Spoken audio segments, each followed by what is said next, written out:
cuenta pública, cambio de gabinete. Lo decíamos hoy, el ministro de Seguridad le pidió la renuncia a sus dos subsecretarios. Parece que el gobierno se ha puesto el objetivo de verse en acción. Y lo conversamos. Entonces, esta agenda, ¿cierto?, de acción del gobierno con el abogado y exministro Diego Pardo. Bienvenido. ¿Cómo estás, Diego? Bien, ¿tú? ¿Qué Todo tal? bien, medio resfriado, la verdad. Sí, Sí. bueno, empieza el invierno, los virus empiezan también, hay que cuidarse. Y la humedad genera al tiro un efecto en Sí, algunos. seguro. Diego, uno mira las últimas 2 semanas de gobierno, decimos, y pareciera que logró recuperar la iniciativa del gobierno. Cambio de gabinete, cuenta pública, anuncios, despliegue.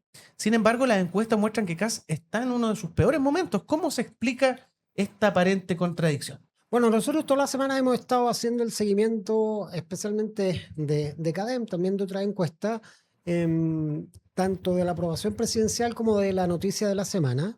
En la aprobación del domingo, lo que vemos es un nuevo descenso. La semana anterior habíamos visto más bien, digamos, una mejora en los índices de aprobación, había subido 8 puntos porcentuales. Esta semana bajó 6. Entonces, la aprobación neta, aprobación menos desaprobación, quedó en menos 20.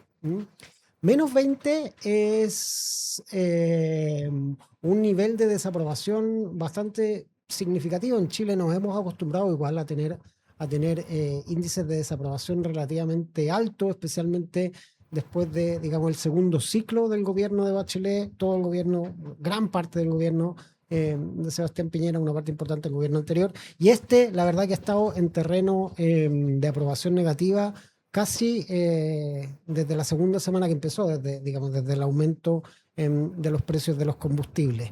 Ahora, esto sí efectivamente contrasta con que ha sido capaz de sostener como el control de la agenda. La semana pasada las dos noticias principales fueron de acuerdo con esta medición que hace semana a semana en CADEM, fue las irregularidades en el reporte de producción de Codelco, y el segundo tema fue la discusión del plan de reconstrucción en el Senado. Que logra también capitalizarlo el gobierno como una crítica también a la administración anterior, la irregularidad del Codelco. Hay que verlo. Igual en ambos casos estamos hablando de temas de la semana con 22, 25% de las menciones entre los encuestados, que es un número relativamente bajo si lo comparas con el tema usual, con, digamos, el número de menciones que usualmente tenía el tema de la semana, que estaba más bien en el rango del 40%, especialmente el primer tema, y con un máximo, digamos, el tema, el primer anuncio del aumento del precio de los combustibles, que marcó el máximo de la serie con un 75%. Claro. Entonces, efectivamente, los dos principales temas parecieran vinculados al gobierno y temas más bien bajo su control, pero ambos son en número de menciones relativamente bajos. Entonces, en parte sí hay un control de la agenda, y en parte sí pareciera que no hay otros temas, digamos, que no han habido otros temas que se crucen en la contingencia y que impidan de alguna manera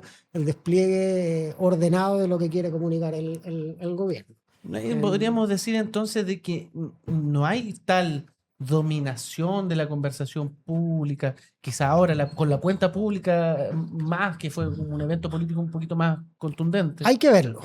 Efectivamente, las encuestas del fin de semana mostraban que las personas estaban atentas a la cuenta pública, o sea, es un hito importante. Para cerrar el tema de la aprobación, tanto Criteria como Pulso Ciudadano, que son las otras, o UDD, que son las otras que hacemos seguimiento aquí en el segmento, todas muestran números similares, y si uno las toma en conjunto, al final lo que uno ve es como un deterioro del orden de menos 15 al menos 20 de aprobación. Un menos 20 de aprobación, para ponerlo en números redondos, si lo llevas a base 100, significa que tu desaprobación está en el orden del 60% de los encuestados y tu aprobación en el orden del 40%. O sea, tienes la mitad más de desaprobación que de aprobación. O sea, es en términos generales una impopularidad bastante marcada. Más allá de que se pueda valorar de parte de los encuestados el cambio de gabinete, El cambio de gabinete fue bastante bien valorado y la cuenta pública, vamos a ver, yo creo que fue una cuenta pública curiosa. Si quieres, conversamos un poco.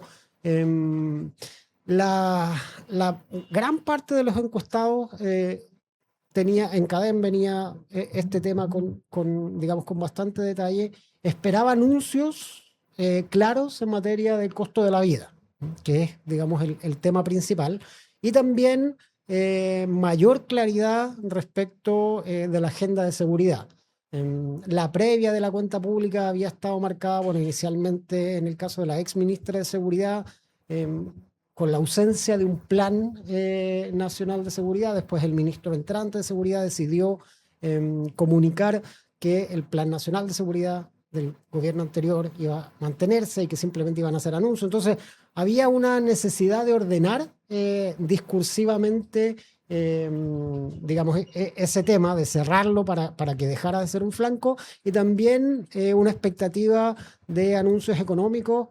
En el caso de lo primero, efectivamente se hicieron varios anuncios en materia de seguridad. No sé si dominados por uno más claro, quizá el registro este De vándalo. de vándalos, que es una medida administrativa en todo caso. Las medidas administrativas suelen no ser tan populares ante la opinión pública, pero sí hay como muchos anuncios de una intensidad mediana o más baja que hay que ver, digamos, cómo son recibidos por la opinión pública. Y en materia de ayuda para el bolsillo, digamos, el enfoque del gobierno fue más bien recoger cosas que había anunciado previamente y dar cuenta un poco de cómo habían avanzado, especialmente el tema de los cupones para la compra de gas licuado, y se anunció un bono adicional de 30.000 pesos por hijo para familias vulnerables.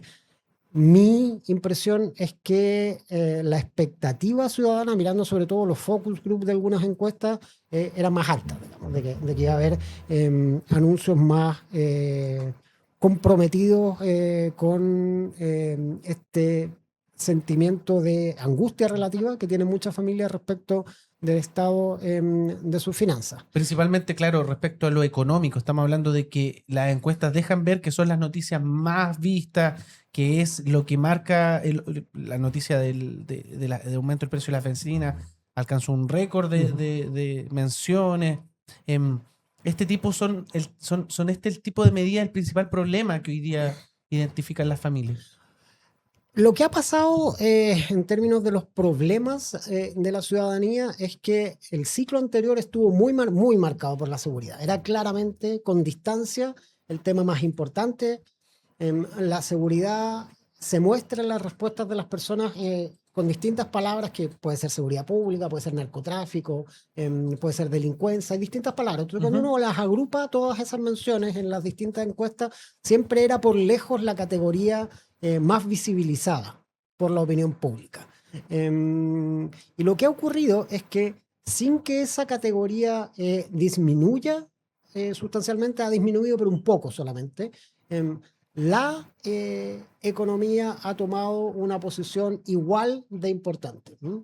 En el ciclo pasado, cuando uno sumaba todas las menciones sobre desempleo, costo de la vida, economía, sumaban cerca de la mitad de lo que sumaban las categorías de seguridad todas juntas. O sea, en términos gruesos, la seguridad parecía ser la mitad, o sea, el doble de importante que la economía en el ciclo político pasado. En este son igual de importantes. Y eso significa que, de alguna manera, has traído una nueva preocupación sin que la otra pierda importancia. La semana pasada, con Josefa, hablábamos un poco del caso de Trump. En Trump es distinto, la economía sustituyó la seguridad, y claramente hoy es la principal preocupación de los norteamericanos. En Chile lo que vemos es que más bien seguridad y economía, ambos, se mantienen con un volumen de preocupación significativa y con una aproximación bastante pesimista. En Criteria, lo que vemos es que a principios de mes, o sea, a principios del mes de marzo, los encuestados eran optimistas en todas estas dimensiones. Creían que la seguridad pública iba a disminuir, creían que su empleo iba a mejorar y creían también que la economía, tanto doméstica como en abstracto, iban a mejorar. En todas estas dimensiones estaban optimistas. Esto significa que la cantidad de personas que pensaban que iba a mejorar era mayor, significativamente mayor, normalmente el doble, que las que eran pesimistas, que las que pensaban que iba a empeorar.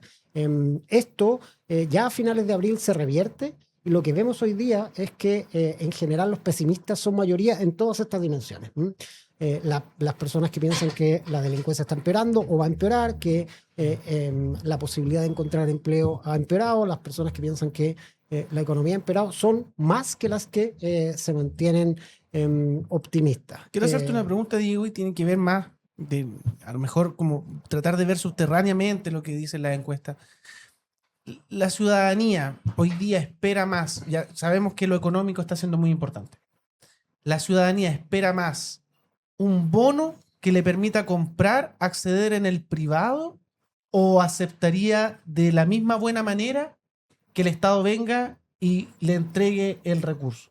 Yo creo que la organización de las ayudas, yo creo que es relativamente indiferente para las personas. Lo que cuando uno ve, especialmente los focus group, que es donde está como la parte más cualitativa de las encuestas y donde uno ve que, digamos, los encuestados se expresan en sus propias palabras, no en las palabras que le propone el encuestador. Lo que uno ve es que plantear un problema y les gustaría encontrar alguna forma de solución. Incluso están dispuestos a colaborar en encontrar la forma de solucionarlo. Pero, digamos, esta idea de si es un voucher o es con una política pública más por el lado de la oferta, que son las cosas que, digamos, le preocupan más a los académicos o a, digamos, o a los políticos que definen más la identidad como progresista o conservadora de una política, eso le importa menos.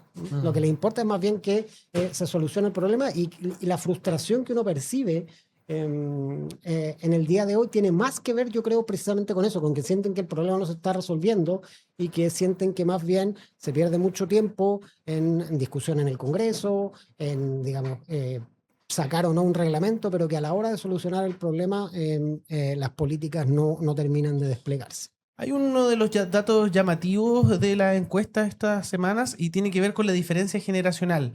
Mientras los mayores de 55 años siguen mostrando niveles importantes de apoyo al gobierno, entre los menores de 35 la desaprobación es abrumadora. Sí. ¿Hay una explicación que podemos revisar para eso? Es curioso lo que ocurre. En todos los segmentos la aprobación ha caído entre 10 y 15 puntos porcentuales, digamos, esos son los órdenes de magnitud, pero es que el punto de partida era muy distinto.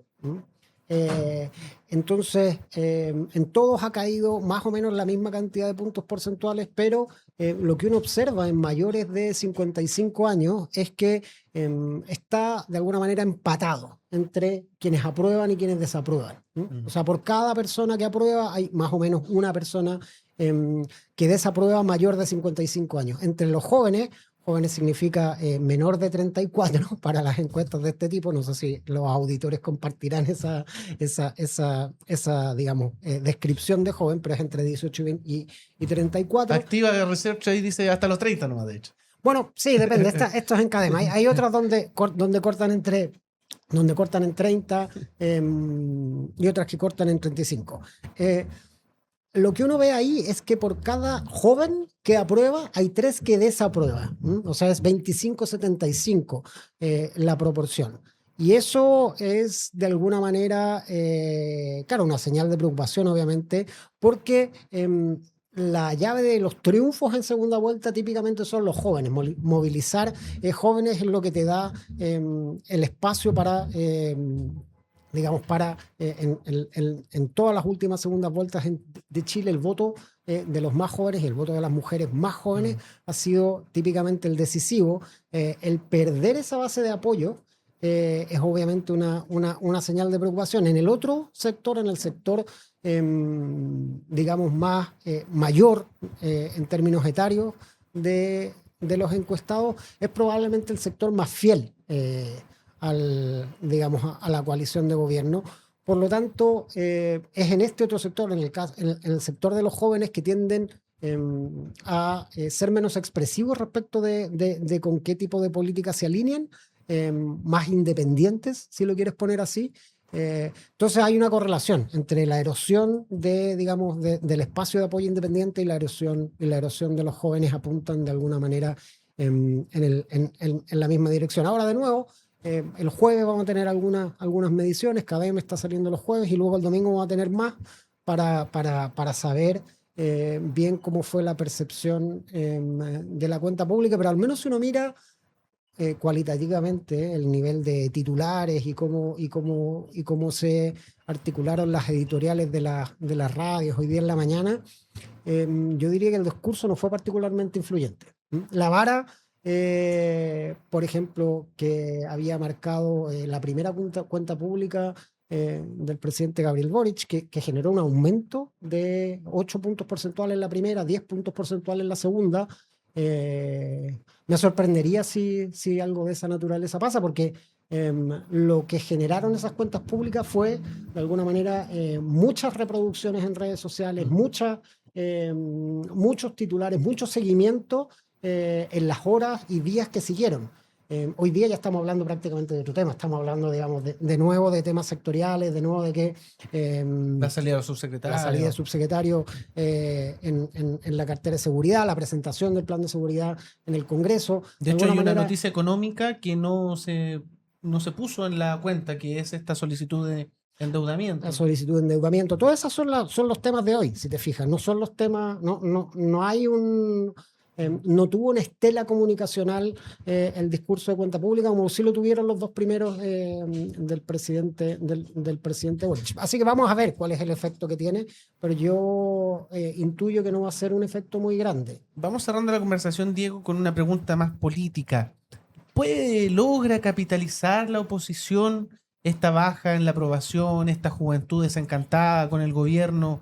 ¿La ves con posibilidad de unidad? Porque en la cuenta pública andaban todos con chapitas distintas, no hubo una chapita común de las bancadas. No, y en términos generales la oposición es incluso peor valorada por los encuestados que, digamos, que el gobierno. Es un poco distinto en términos generales en la valoración de la oposición. La indiferencia es, yo diría, digamos, la principal respuesta de la opinión pública. Ven poco a la oposición, le genera poca señal de relevancia. La oposición estaba acostumbrada en los dos ciclos anteriores, tanto en el ciclo del presidente Piñera como en el ciclo del presidente Boric, a estar muy anclada en el Congreso. Eso era propio de un Congreso, de un gobierno que tenía minoría parlamentaria. Por lo tanto, cada voto contaba y el ejercicio de conseguir esos votos era muy significativo y por lo tanto cada diputado, cada senador, cada diputada, cada senadora individualmente considerada era muy importante para lograr las mayorías. En este ciclo eso no pasa. En este ciclo el gobierno, nominalmente al menos, tiene mayoría en ambas cámaras y eso le ha quitado importancia al Congreso.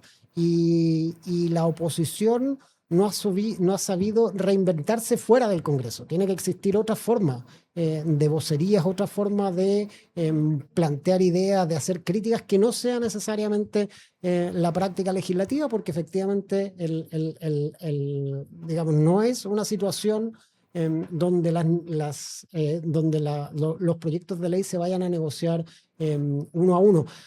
Esto también, por ejemplo, pasó en Estados Unidos con este ciclo de Trump, porque Trump también, digamos, tiene mayoría en ambas cámaras y lo que ha terminado siendo el Partido Demócrata, si te fijas, es reinvertirse en liderazgos locales. El alcalde de Nueva York, por ejemplo, recientemente electo, es un caso muy claro. En la oposición todavía está por verse, hay como algunos liderazgos nacientes, en el Frente Amplio están la alcaldesa Viña del Mar, el alcalde de Maipú, hay algunas alcaldías socialistas también que han tomado alguna participación pública, pero quizás vaya por ahí, digamos, el reinventarse. Pero si uno mira, digamos,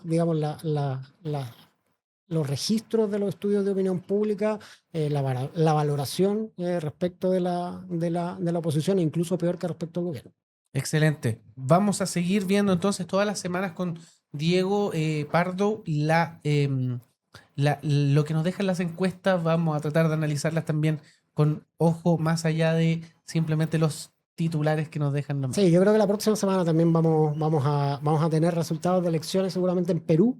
Vamos a tener un poco más claro de qué es lo que va a pasar en Colombia. Así que tenemos una semana también interesante desde el punto de vista como de mirar la política de nuestros vecinos. Muy interesante. Muchas gracias, Diego. Quiero irme